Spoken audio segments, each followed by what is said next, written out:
Hello everyone, my name is Andrew Bonbosher, and today I want to show you how to make a dirty digital style wavetable bass using the rack extension made by Blamsoft, the eXpanse hyperwave synthesizer.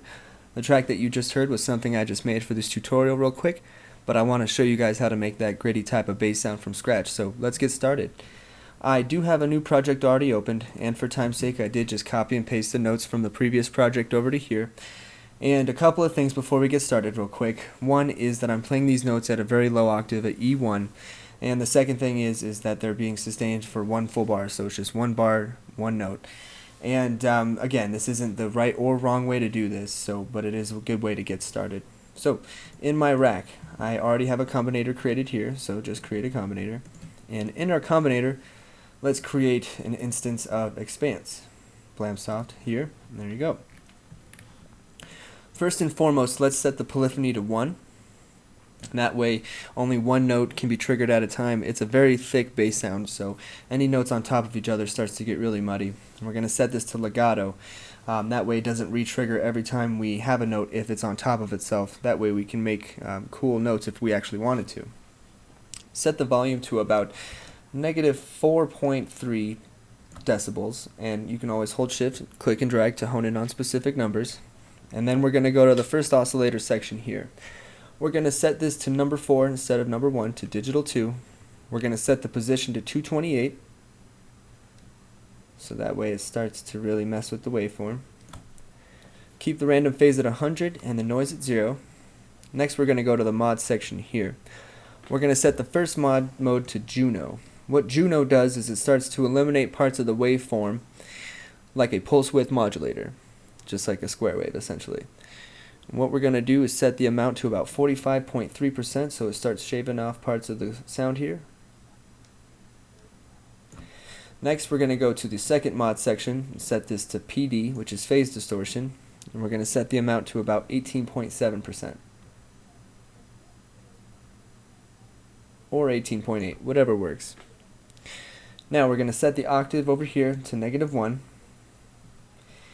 And we're pretty much done with the first oscillator here. Now, what we can do is we can go to the second oscillator and we can actually copy and paste the first oscillator's parameters to the second. For this section, we're going to make it a little different, so we're not going to do that. We're going to set this to 4 again, set the position to 228, and we're going to set it to Juno. But instead,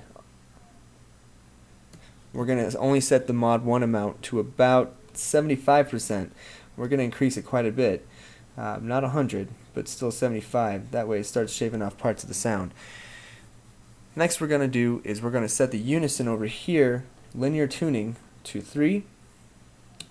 We're going to set the detune amount to about 51.6%, so it really starts to phase itself out with a unison. 51.6%. Okay, next go to the mix section here and set this oscillator's level to about -12.2 decibels.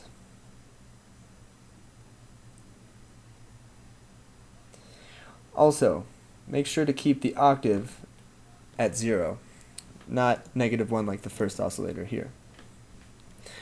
Now, we're going to go to this section here, and we're going to go right here. We're going to actually click these two boxes to copy this patch over to the third oscillator, and we're going to paste it as such. So we just made it itself on top of itself. But what we're going to do is we're going to pan these left and right. We're going to set the second oscillator's pan here to -56.2%. We're going to set the third oscillator's pan right to about 56.2 again, or 56.3, whatever works. Now, we're going to also slightly lower the detune amount of the third oscillator to about 45.3%, so That way they're not the same exact waveform on top of itself, left and right. It'll start to give you a lot of width and variety that way. Now, what we're going to do is we're going to go to the first filter section here. We're going to set it to LD, low pass 24. It's just a low pass 24 filter, a ladder type, and that's the one we're going to use to achieve this type of sound. Set the filter 1 cutoff to about 122 Hertz. And set the resonance to about 60.9%. One thing I need to point out is I really recommend you guys messing with the cutoff and resonance here. If you're going to increase the cutoff, I recommend turning down the resonance, as it does start to get really scratchy and bright. But with the resonance turned up high, with the filter down, it does give you a lot of cool results. Let's set the keyboard tracking of the filter to about 82.8%.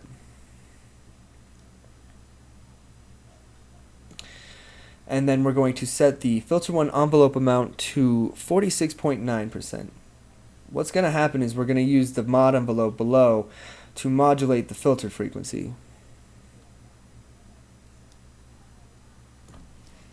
So that's where we'll go next, right here. As you can see, mod envelope 1 is going to be modulating the filter here. Of course, you can set that to different ones if you like. So we're going to set the first mod envelope, instead of units, to beat divisions. Instead of seconds, to beat divisions. And then we're going to set T1 through T4 at 1/4, just like here. We're going to set T2's level to 10.0, so that way it gives a full effect of the filter when we start to modulate it, depending on how much we want the amount to be. And the sustain here at about 5.62 decibels. But again, completely up to preference. Next, we're going to go to the second mod envelope. There's 3 of them here. We're going to set it to beat divisions. And we're going to click and drag the decay all the way back to create a 0 attack. So it's just completely going down this envelope here. We're going to take the decay to about 4/4, 1 bar. And we're going to leave the sustain and release at 0. So it's just a clean curve downwards. What you can do is you can click and drag on the line here to create a curve if you want it however you like, but for this we're just going to leave it pretty much just like that. Now, since we have all of this done here, we're going to go to the mod matrix and start modulating some of these parameters. In the first source here, we're going to set mod envelope 1 and its knob here at 31.2%. We're going to set the destination to oscillator 1's mod amount. That way we start modulating this amount of the Juno here.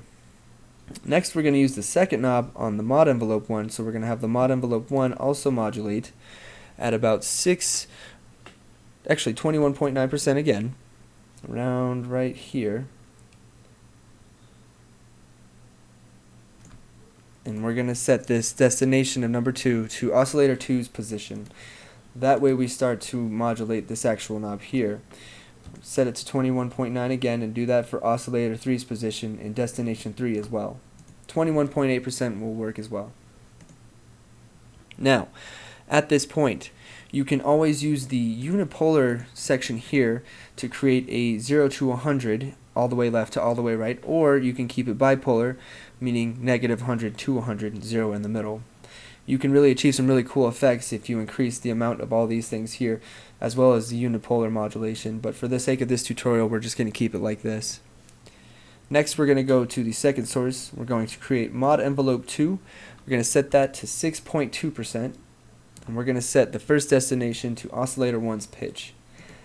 We're going to set this again to 6.2%, the second knob, and the third knob at 6.2% on the second line of the mod matrix, to oscillator 2's pitch as well as oscillator 3's pitch, so it's all uniform.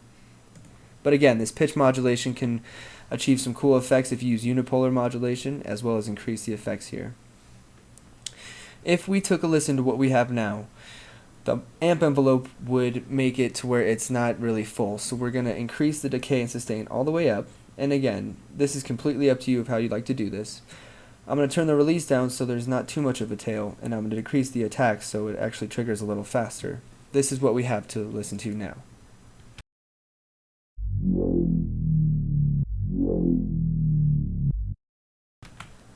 As you can hear, it's a pretty cool bass sound in its own right, but we want it to do a lot more. So what we're going to do is we're going to go to the third line of the mod matrix, and we're going to set the CC1 negative 100% to the amp. What the CC is it's actually a step gating modulator that you can use to modulate anything. We're going to use it to modulate the amp so we can start getting some cool gating effects. The next thing what we're going to do is we're going to actually set the mod wheel negative 100% again to the mod line 3 amount number 1, which is at the very bottom of this list.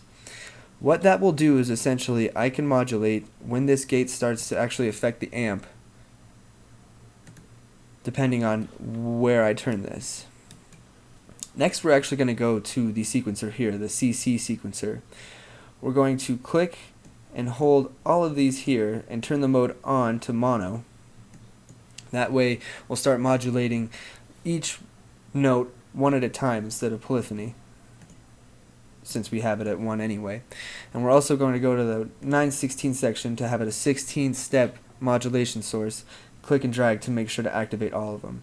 The direction will be forward and the swing will be at about 69%.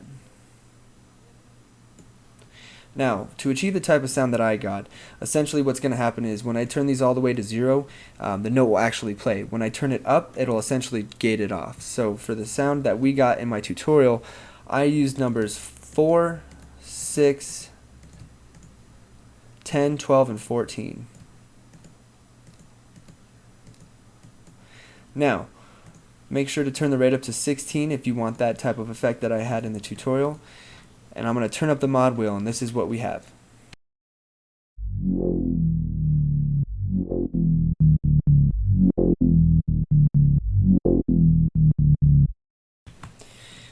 And that way you can start to achieve some really cool gating effects. But again, completely up to you. There are no right or wrong answers. Whatever works for you is what works best. Next, we're going to go to the effects section here. We're going to click to activate the equalizer in it, and we're going to go to the EQ section to find it. And we're going to set the low frequency to about 53 Hz, and essentially we're just going to cut out the low frequencies, the muddy frequencies at least. So the low gain will be at negative 24.0 decibels. The mid frequency will be at about 604 Hz, and you can turn this up to taste. We're going to just do it nice and slight at about 1.1 decibels, just for a nice little mid-section boost. The next thing is the high frequency knob. We're going to turn this to 6675 Hz. And we're going to set the mid-Q range, essentially how sharp the EQ is, to about 0.7, so it's a little wider. Next, we're going to make the mix at about 25.4%. That way it doesn't affect it too much, just nice and subtle. The next thing we're going to do is click to activate the distortion mode here. And this actually comes with two simultaneously activating distortion units, but we're only going to use one. So make sure to have the distortion 1-2 mix at negative 100% just for the first mode.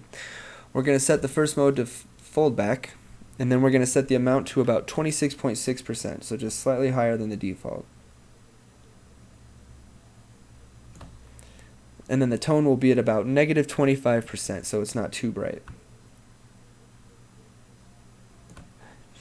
And then the mix will be at 100%, so it's distorting it quite heavily, but nothing to the point where it sounds bad. It just sounds really nice and gritty.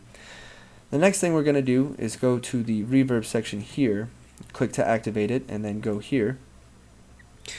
And we're just going to give it a nice little wet reverb. So the load time will be at 2.0 seconds, not too long. The mid time will be at about 2.2 seconds. And the X over will be anywhere you like really, but for the sake of this tutorial it'll be at about 180.1. That way the low and mids, that's what we kind of wanted to bring out, but at EQ at the same time to give it a nice little parallel effect. The damp will be at about 15.7 kilohertz, so that way we're damping out the pretty high frequencies that it might actually represent. And then delay will be at about 117.6 milliseconds. Nothing too long, but a nice tail. 117.6, sorry. And then the actual reverb modulation amount, it essentially modulates the delay time depending on where you turn this knob. We're going to turn this to about 38% default. Modulation rate will be at about 1.27 hertz. Nice, not too fast, but not too slow either. The mix is completely up to you. I'm going to do about 21.9 just to give it a nice little effect. Again, nice and subtle. Now, at this point, we are pretty much done shaping the sound itself. It's all a matter of, it's all up to you on how you want to use this sound. Again, I highly recommend using the filter 1 cutoff, to increase it, and make sure to decrease the resonance if you're going to do that, as well as using the mod wheel to modulate much more than just the matrix 3 amount of the gate mod here. But again, use the unipolar modulation and you can achieve some amazing effects. If I were to do this and increase the amounts here just arbitrarily, you can start really getting some cool sounds.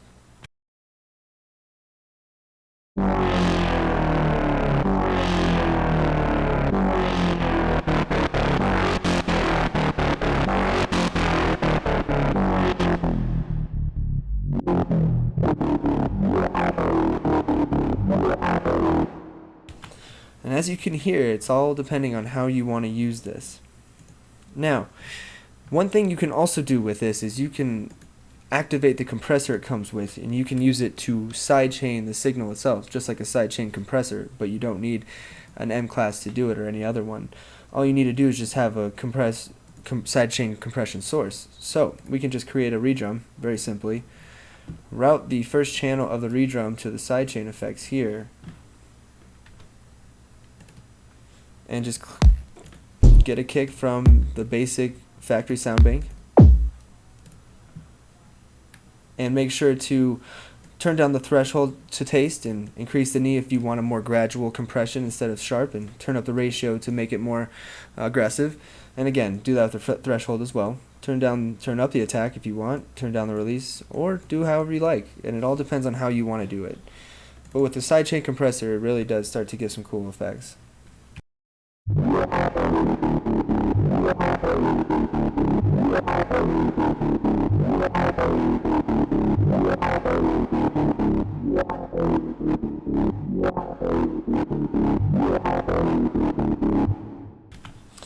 As you can hear, before I added any notes for the actual source to activate, it didn't sound anything, but then once I did, you can hear it start pulsing any way you like. So that's it. That's exactly how I made that sound, and I really hope you guys learned something from this. It's quite a bit of information in a pretty short amount of time, but please let me know what you did with this patch. I'd love to hear from you guys. We're all students in this, so please, comments, feedback, concerns, anything, likes, I'd really appreciate it. But yeah, thank you so much for watching. I really appreciate it, and I hope, again, we all learned something. Until now, see you next time.